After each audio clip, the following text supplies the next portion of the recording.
Good afternoon.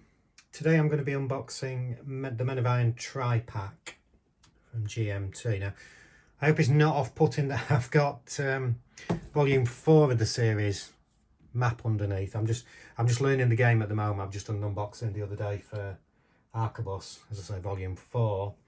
So I didn't want to pack it all away. I've got it all laid out to the side as well. So I hope that's not off-putting. I decided because it was the same series of games, it'd be apt. And if anybody listens to my Arquebus video, it's been a bit of a saga getting this tri-pack. I ordered it a couple of weeks ago and it seemed to go astray from the original company that I ordered it from, which will teach me to use my normal 1 or 2 outlets that are quite reliable. So in the meantime, while I was waiting for it, I bought volume 4 Arquebus, that game, started learning it. The game I'm waffling on this now, but the Men of Iron Tri-Pack didn't turn up from the other supplier. They did give me a refund, apologetic. I then ordered it from Second Chance Games yesterday, and it's turned up today, which is what I should have done in the first place. I did it, I think I saved £4 by ordering it from the original one that I tried. It's why I tend to use Second Chance Games. So a big shout out, they're just great. Great company, really quick delivery and very helpful. And they do like gaming as well, so they do understand if you have any questions for them. Anyway, that's enough of the waffle. Men of Iron Tri-Pack, as I would imagine it's fairly obvious, it's 3 games in 1. So they came out, and I'm not sure this is the right order, but I'm assuming Men of Iron was the first one, then Infidel, then Blood and Roses. Arquebus came out in 2017, and then they released all 3, which is great value for money even before you start. It's 3 games in 1, and the cost is, I think I paid just over £70 for this. Sorry, I'm just fighting with my cat that's trying to get up on the table at the moment. £70 for this, £58 for Arquebus, which has got 8 scenarios in it, which is still great, but this is excellent value. You know, you've got 3 in 1 with all the scenarios. So you've got Men of Iron, covers the early 14th century.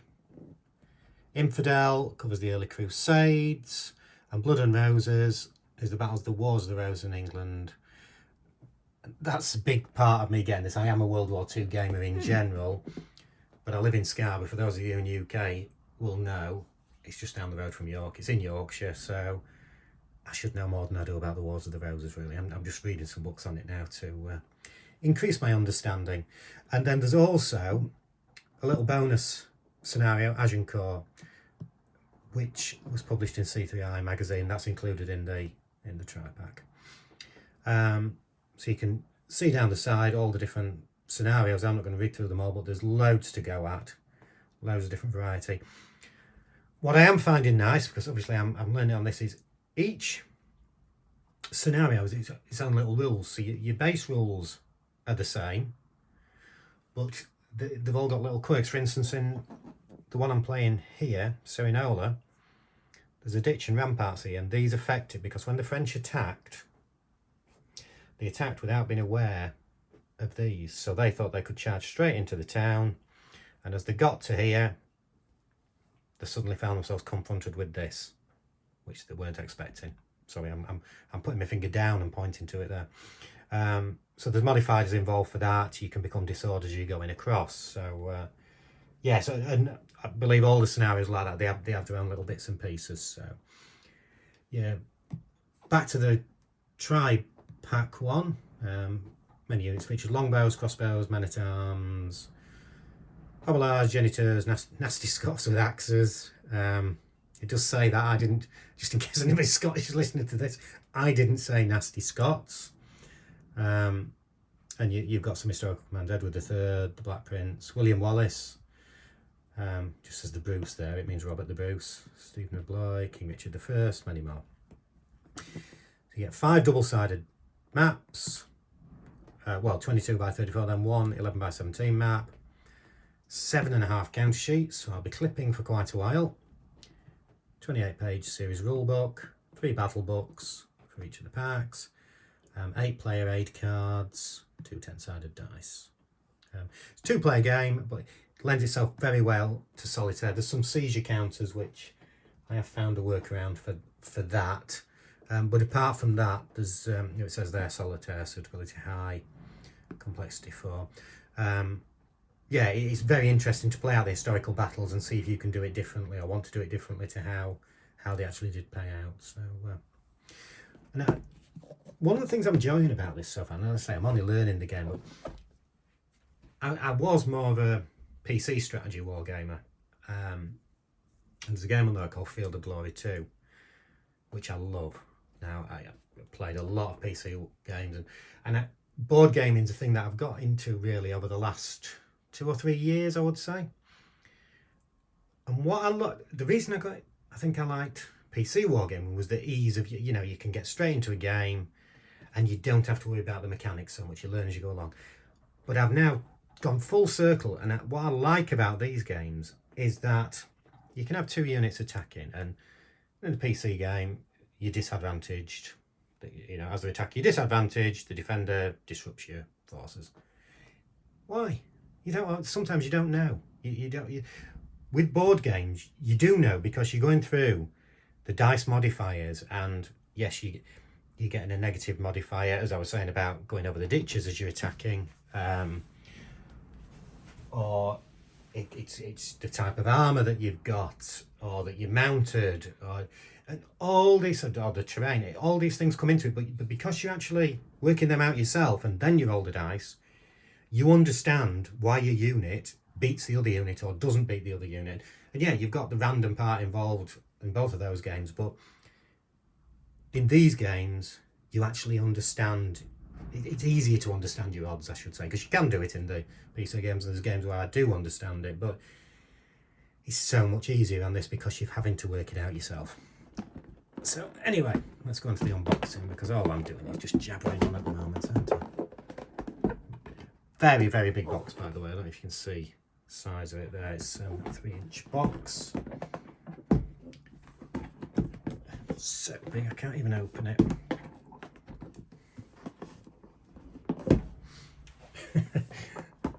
I've never had trouble opening a box before. Well, I have, but not one like this. In fact, I'm going to pause it and I'll come back when it is open. Right, the box opened. As soon as I paused it, the box came off. So anyway, so we've got the Men of Iron rule book. I've actually got the Arquebus rule book here. That one's glossier. The Arquebus one is 19 pages long, 20 pages long. This one's 28. Not sure. There'll be more special rules, I imagine. Changes from the original editions. Extended sequence of play, which is on the scenario, the battle book. So, yeah, I'm hoping it won't take me long to read through that, because it's the same, as I've already said, it's the same game system. I must admit, I did feel a bit daunted, and I do play, I play Fields of Fire, I play some fairly complex games, but I don't know whether it's because it's a different era, different types of rules to the ones I was used to. I start to feel a bit daunted by it as I started. I went through the extended example on Arquebus, and it soon came to.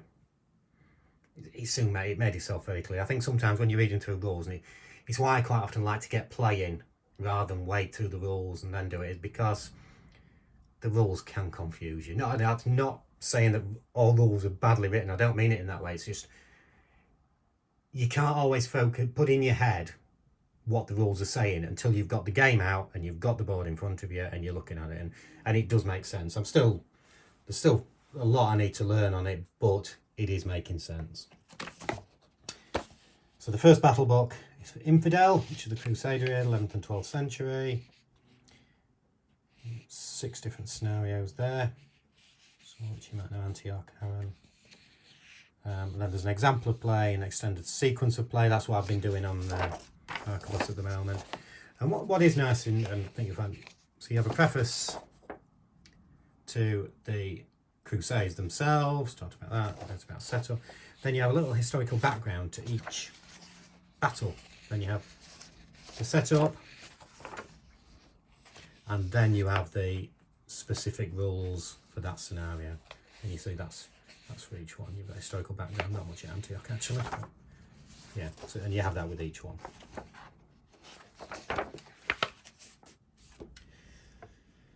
Then we've got Men of Iron, which I'm believing is the original one. Yes, you've got Falkirk, Bannockburn, which Poitiers, Agincourt. So some famous battles. I'm an Englishman, obviously. Many battles with, not me personally, but many battles with the French. And laid out the same way. You can see these.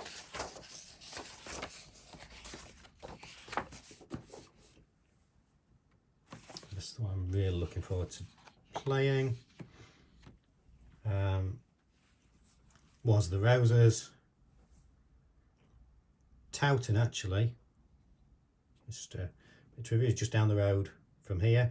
It's believed to be the largest battle ever fought on English soil, but there's very little known about the battle. Yeah. Also funny, I was reading about this as well at the moment. If you are English, you'll know where these places are, and people talk about the Wars of the Roses nowadays, and it's always a big thing about Yorkshire and Lancashire. And you can see none of these, well, apart from Towton, none of these battles took place in Yorkshire or Lancashire.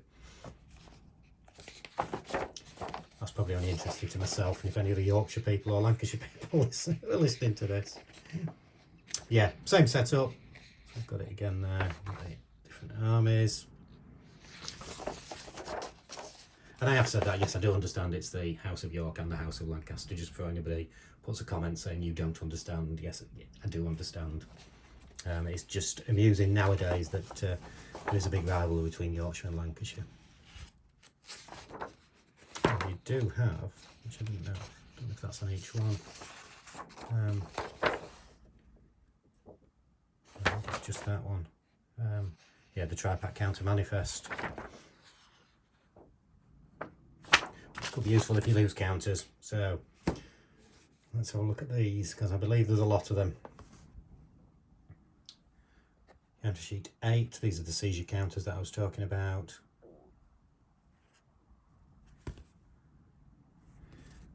I'm going to go through all these because these are going to be quite repetitive, because you've got different units. You may get one or two they'll carry over into different battles, but in general you've got different units for every single one. So you can sheet 1 front and back. Just looked at 2, 3. Talk amongst yourselves while I go through these. 4. Cavalry on that one. That looks to be the Crusades there. Looking at that.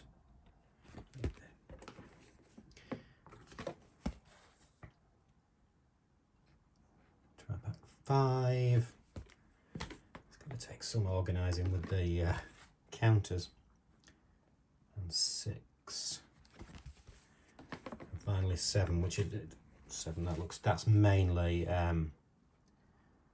counters that will be used in all of the games. You know, when your units are retired, when they're engaged, out of command, retired by men at arms, counter, continued attack, and indicate when your ranged weapons are fired.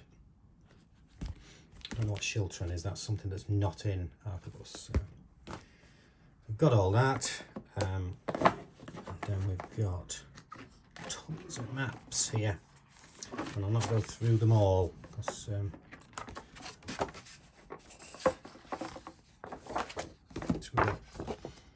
Agincourt, which is probably England's most famous victory over the French.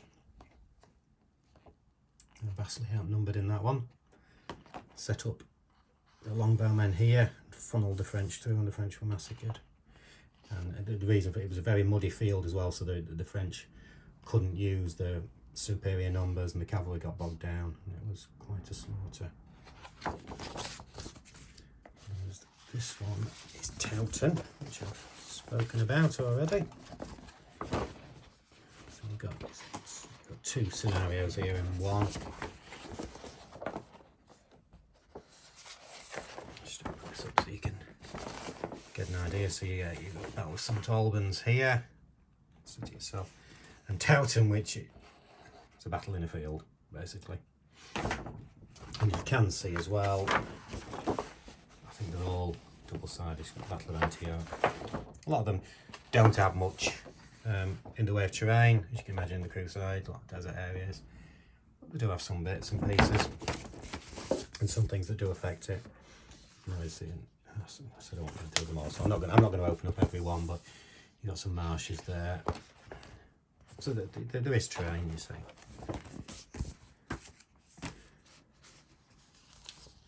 Battle in Spain, 1367. Another Crusade one. And another Crusade map. So you've got tons of content in this. There's something ridiculous about the number of players. It's 8, so I'm guessing it's different. Yeah, volume 1. Yes, a Man of Iron, as I thought was the first one. Weapon system matrix, which when you're attacking your dice roll modifiers, which I've been talking about. Terrain charts, which is like Arquebus, they're also on the maps as well, these terrain charts, but it's handy to have them separate as well. Fire results table, charging, shock. So that one's the same. Yeah, this is why there's so many player aids. They're different for each one, which that should have been obvious to me when I'm going through the terrain. Obviously that's for the Man of Iron, this is for Infidel. Same layout for each one. 2 of those, and you've got the Blood and Roses. Again, it's the same layout, certain different special bits. The Blood and Roses one. Flight point track. Oh, so got one for it, yeah. Infidel, Blood and Roses, Men of Iron, nothing on the book, but yeah, it's a different one for each. It's basically, as you lose units, you rack up, let's say victory points, but it's negative victory points really, because it's as your units are eliminated, it's flight points. So when you get to a certain level, you lose the battle, and it's different depending on the different scenarios. General track, I've just been using that for the initiative modifier. Each time one of your groups of units, or battles as they're called, we call them a squad in World War II, or a platoon, or you activate them, you do all the moves with them, and then you actually can carry on if you can meet your commander's activation roll or below. But each time you do, your modifier goes up by 1, so it's more and more difficult to retain initiative. There are seizure counters which make a difference as well, but yeah, so it's all about the initiative. There are no turns in this game as such. It's all about initiative and activation, which works very well from what I found so far. And I think that is the lot. So yes, we've got these 2 10-sided dice. So as you can, if I can just show you what you've got there, that's a lot of content for your money there. That's really, really good value. And I am looking for, I think I'll be playing Arquebus to get to grips with it, whilst spending a few evenings clipping these counters. Can't remember how many. I think there were 3 counter sheets in Arquebus, and I've got them into 2 of the GMT trays. Well, quite easily actually. I've got them to the side so I can actually show you. So as you can see, they're not overflowing. That's one, and the other one's pretty much the same. Plenty of room spare, so I'm probably thinking 4 GMT trays should be enough for the game. Yeah, looking forward to trying it. I would say I should keep going for a long while, but I'll see some shiny new game that I want very soon, and then curse myself for ordering it. Okay, thank you for tuning in anyway, and I will see you soon.